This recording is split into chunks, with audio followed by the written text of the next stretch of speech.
भला किसी का कर न सको तो बुरा किसी का मत करना। पुष्प नहीं बन सकते तो तुम कांटे बन कर मत रहना। बन न सको भगवान अगर तुम कम से कम इंसान बनो। नहीं कभी शैतान बनो तुम, नहीं कभी हैवान बनो। सदाचार अपना न सको तो पापों में पग मत धरना। पुष्प नहीं बन सकते तो तुम कांटे बन कर मत रहना। सत्य वचन ना बोल सको तो झूठ कभी भी मत बोलो।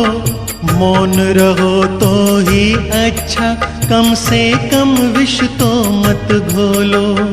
बोलो यदि पहले तुम तोलो, फिर मुंह को खोला करना। पुष्प नहीं बन सकते तो तुम कांटे बन कर मत रहना।